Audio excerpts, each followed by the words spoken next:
Таманай берүүсүн алдыны көздөй улантабыз. Пайдалуу кеңештер менен бөлүшөм деп келген бизде коногубуз бар. Ооба, тааныштырып өтсөк, нейрохирург Марат Каныбеков мырза бизде конокто. Саламатсызбы, Марат мырза, студиябызга кош келиңиз. Бүгүнкү күндө эми баягы баарыбызга белгилүү болгондой эле кыш мезгили келди, жолдор тоңголук, тайгак, анан айтпайсызбы, кечээ күндөн баштап эле жыгылган элдер бизге көп түшүп атат депчи, башынан травма алгандарчы. Анан ушул суроону эле баштасак да, мисалы, алгачкы жардам, кандай жардам көрсөтүлүш керек башка травма алган адамга? Негизи биринчиден, эгерде эсин жоготуп калса,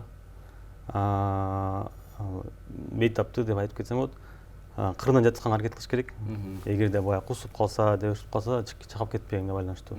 Андан кийин тез жардам чакыруу, андан бизге алып келиш керек. Жоксо жакын арадагы бейтапканага алып барыш керек. Основной. Анан биз келгенден кийин чаралар көрсөтөбүз. Эми андан кийин рентген, жоксо томограмма өтүп, баштын ичинде кан уюп калбаганын текшериш керек основной. Коркунучтуу. Эгерде состояние абалы канаттарын ук болсо, анда үйүнө жиберебиз, жоксо бейтаптын каалоосу менен бейтапкана жаткызганга аракет кылабыз. Ошол кышында баягы муздан сыйгаланып жыгылгандан сырткары дагы бул жакында тоо лыжасы башталат, ушул мезгил башталат. Анан ошол мезгилде дагы башынан травма алгандар, колу буту сынгандар ошол көп кайрылышат да. Анан мындан сырткары дагы кайсыл ушул баш оорусуна байланыштуу дагы кайсы коркунучтар бар кышында? Кышында основной негизи бизге байланыштуу нейрохирургия основной жанагы инфекциондук менингит деп айтып кетсем болот. Ошол да көп кайрылып калат кээ бирде. Бирок эми бизге көп кайрылбайт, ал инфекциондук больницага кайрылат, бирок биздин жарандарда айтып кетелем, жылуураак өзүн алып жүргө, сукта баягы сук уюшуп калбаш үчүн. Анан эгерде температура көтөрүлүп, башы катууруса, тез арада бейтапканага барып дагы эртерээк кайрылганга аракет кылыш керек да, жүрө бербейчи, убакыт кетирип. Ушул менингит оорусунун баягы алдын алуусун билдик, ар дайым башты жылуу кармап жүрүш керек экен. Анан кантип билсе болот ушуну, эми башымда менингит оорусу бар экен деген? Эми эң башкы бул инфекционный процесс болгонго байланыштуу эң башкы белгилери бул дене ысуу белгилери, температура көтөрүлөт, 39-40 чейин көтөрүлөт. Андан тышкары денесинде дагы бир кызыл кызамык сыяктуу болуп чыгып кетиши мүмкүн. Ошондон кийин эми сразу биздин инфекциондук больницага алып барып текшерилет. Аяктан арында белгилер болот. Бул кежиге тартуу, баш катууруу, кусуп, жобосо уйкусу келип ушундай состояние өзүнүн клиникалары бар аслында. Ошондой болсо инфекциондук больницага барып текшерилип, анализ тапшырыш керек. Ошондо билинет. Марат мырза, сиздер көбүнчө баш оорулары менен иштейсиздер да, нейрохирургтар. Анан айтсаңыз, бүгүнкү күндө мен башым ооруду деген адамдардын саны аябай көп да. Анан баш оорулардын себеби аябай эле көп деп айтып атасыз, бирок көпчүлүк учурда эмнеден баш оорушу мүмкүн? Негизи баш оору боюнча аябай өзүнүн причиналары көп. Айтып кетсек, кан басымы көтөрүлүү, алда баш оорушу мүмкүн. Основной жана грипп деп коебуз, ал дагы башты оорутушу мүмкүн. Анан көбүнчө баш ооруйт бизде баягы кээ бир кыймылдабаган адамдардыкы основной моюнда остеохондроз болгонго байланыштуу, көп кыймылдаганга байланыштуу. Кеңседе көп отурган компьютер алдында. Компьютерде отурат, анан офисте работа иштегендер көп болот.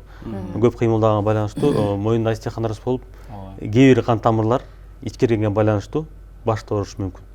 Андан тышкары биз байкайбыз, эртең менен тургандан кийин да баш ооруп калышы мүмкүн, көп уктагандан кийин. Ушуну да туура уктаганга аракет кылыш керек. Башты бир абалда кыйшайып калса, жобосо жастык менен жанагы бизде купеческий жастык деп коет эмеспи, чоңураак. Ошо менен жатканда моюн жак кысылат, ошондо дагы баш оорушу мүмкүн. Анан баш ооруганын причинасы көп, ал боюнча айтып атса чоң китептин баарын ачыш керек. Анан сиздер ушул башка операцияларды дагы жүргүзүп өткөрүп келесиздер да, кайсыл учурларда башка операция жасалат? Эми биздин кабыл алуу бөлүмү боюнча основной баштан катуу жаракат алгандар кайрылат. Бул жана баштын ичинде кан уюп калуу боюнча травма алганда. Эми биз эгерде томограмма аркылуу билип, жобосо томограммасы жок деле баягы клиника түрдө билинип, гематомалардын белгилери болуп атса, тез арада операция кылганга аракет кылабыз. Эмне үчүн десиз, өмүрүнөн коркунучтуу алып келет, ал кан уюган. Анан биз баштын ичинде кан уюп, ошону мээге боштондук берип, канды чыгарганга, тез арада операция кылганга аракет кылып кыла ошол атабыз. травма алгандан кийин кандай баягы эрежелер сакташ керек? Башты жылып алып жүрүш керекпи? Кандай дарылар болобу өзүнүн? Эми дарыланып чыккандан кийин колдон келишинче нерв системасына кичине тынчтык керек. Основной. Бизде бейтаптар көбүнчө айгат режимди кармаган боюнча. Убагын укташ керек, убагын туруш керек. Китеп окуу, же болбосо телевизор көрүү, анан бизде көбүнчө азыр телефонду аябай көп карап, ушундай болуп атпайбы? Ал да нерв системасына аябай таасир берет. Ооба. Ошолорду кичине азыраак колдонуш керек. Таза абада чыгып дем алуу, убагында тамак ичүү, эс алуу ошол менен эле өзү ордуна келет. Просто убакыт керек, нерв системасы восстановлениясы кичине бир аз убакыт талап этет. Анан эми адамда баш, билбейм, жүрөктөн кийин эле биринчи орунда турса керек, эми баягы алтын башың аман болсун деген сөз да бекерден айтылган эмес. Анан сиз ушул нейрохирург кесипти эмнеликте тандап калдыңыз да, ошол боюнча суроо бергим келип атат. Эми бул кесиптин оорчулугу, артыкчылыгы, кыйынчылыгын айтып берсеңиз. Эми мен тапшырган биякта нейрохирургтун эмесин алган себебим көбүрөөк баягы окуп жүргөндөн баштап эле баягы тез жардам больницаларында иштеп жүрдүк, бейтапканаларда. Анан хирургия бөлүмдөрүндө баягы медбрат, санитар болуп иштеп жүрдүк. Анан эң мындай оорураак өзүмө эң кызыктуураак анан эмне үчүн айткан себебим, алган себебим нейрохирургия өнүгүп атат. Алдыда дагы көп нейрохирургический баягы эмелер бар. Ачылыштар бар, ошого байланыштуу алган себебим ошол болду. Анан сиздерди вот операция жасайсыз, жүргүзөсүздөр, анан шарттары кандай? Бүгүнкү күндө Кыргызстанда башка операция жасоонун жасаш үчүн шарттар жакшы элеби? Эми шарттар биз эми аябай жакшы деп айта албайм. Биз эми баягы заманбап техникалар кичине аз болгонго байланыштуу. Жетишпейт. Ошого байланыштуу кичине кээ бир операциялар аксайсыздар сөзүн айтышып керек. Биз азыр улуттук госпиталь деп айтып атабыз, ошол жакта демек жетишсиз экен. Анан айтып берсеңиз, баягы офисте отуруп иштегендердин башы ооруп чыгат, көбүнчө компьютерди көп карагандыктан, башыбыз аябай ооругандыктан, анан кээ бирөөнүн айтымына караганда, мен өзүмдүн укканыма караганда ушул чыкыйды эки мени тегеретип бир аз массаж кылыш керек, ошондо бир аз жазылат деген дагы сөздөрдү угуп калгам, көнүгүүлөрдүчү. Анан сиздин айтымыңыз боюнча кандай кеңеш бересиз? Эми айтып кетсем, мен 5 кол тең эмес. Андай процедуралар кээ бир адамга жардам берет, кээ бирөө жардам бербейт. Кичине болсо да кан тамырлар кеңейтет, ошого байланыштуу баягы адамдын баш ооруганы кичине азайышы мүмкүн. Бирок эми кээ бир ооруларга баш оору боюнча ал нерсе жардам бербейт. Ошон үчүн ал баш ооруну жакшылап тастан текшериш керек. Ошондон кийин анан нече керек. Анан эми кээ бирөөнө жардам берет, аны биз айта албайбыз. Анан башка травма алган, жаракат алган кезде гана ооруканага барыш керекпи, же баягы убакыт өткөн сайын, башты улам сайын текшерип туруш керекпи? Негизи баштан травма алгандан кийин 3 күнүн арасында негизи келип кайрылыш керек.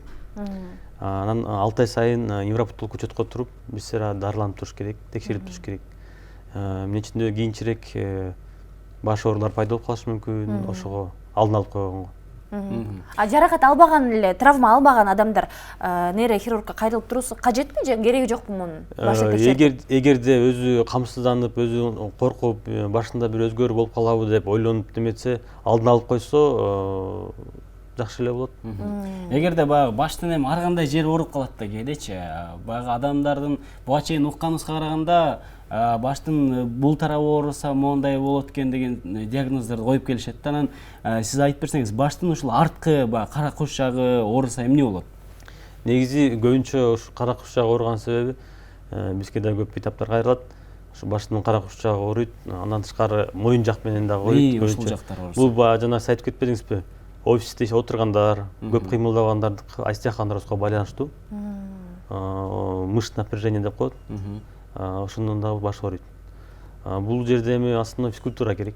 Көнүгүүлөр жасап туруш керек. Анан эгерде аябай катуу ооруп атса, основной массаж. Биздин невропатологдор көбүнчө моюн жакка шейно-воротник көзөн деп коет. Ушул жерге массаж кылышат. Эми аны баягы атайын массаж жасагандарга барбай эле адам өзү жасаса болобу? Эми колдон келишинче адистерге барып кайрылган Ооба. жакшы. Өзүңүз баа туура эмес кылып алсаңыз дагы башка ооруп калышы мүмкүн, ошого байланыштуу.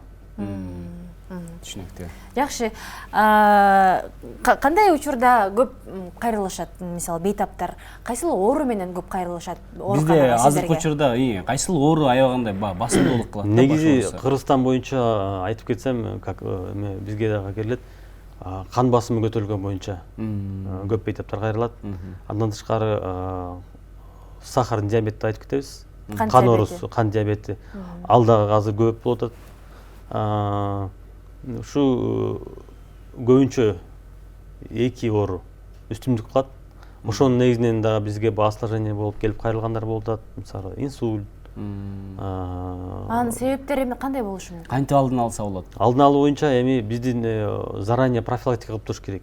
Эми основной бизде высокогорье баягы толуу аймак болгонго байланыштуу кан басымы бийигирээк. Ошого алдын ала дары ичиш керек. Сахардын өзүнүн нормасында алып жүргөнгө Аракет кылыш керек. Анан бизде дагы кичине өзүбүздүн кыргыздын тамак аштарыбыз кичине майлуураак. Ошого байланыштуу кичине азайтканга. Туура тамактаныш керек. Туура тамактаныш керек. Анан жана Ош Бишкек жолуна чыкканда кан басым аябай көтөрүлүп кыйналгандар да болот. Ошолор эмне кылыш керек? Эми эгерде андай болуп кайрылса, алдын ала терапевттерге барып, дары жаздырып, тоолуу аймактарда жүрө алабы деген боюнча да бир адис алып, дарылар жаздырып алып чыкса болот. Ошол кан басымы барлар мен өтмөккө жеткенде жанагы айтып калышат го. Мен көрүп калам да эми түштүк каттаганда жанагы спирт ичимдигин алып алышат экен да. Кан басым көтөрүлгөндө мен иче коем. Туурабы ошол жардам нерсе? береби? Негизи биз медицина боюнча негизи туура эмес. Туура эмес, ошол. Спирт ичимдиги кайра кан басымын көтөрөт. Ошондуктан биздин жарандар айтып элем, андай методиканы кичине көп колдонбосун. Көп эмес, такыр эле колдонбой эле койсун. Эми кээ бирөө колдонот эми такыр эле колдонбосун да. Мына ушундай кеңештер болду. Нейрохирург Марат Каныбеков мырзадан сизге ыраазычылык билдиребиз, ишиңизге ийгилик. Чоң рахмат сизге. Эми башы ооруп кайрылгандар аз эле болсун буюрса, Айтканыңыз келсин. Алтын башыбыз аман болсун дейли. Ооба. Ал эми биз болсо таң мандай программасын улантабыз.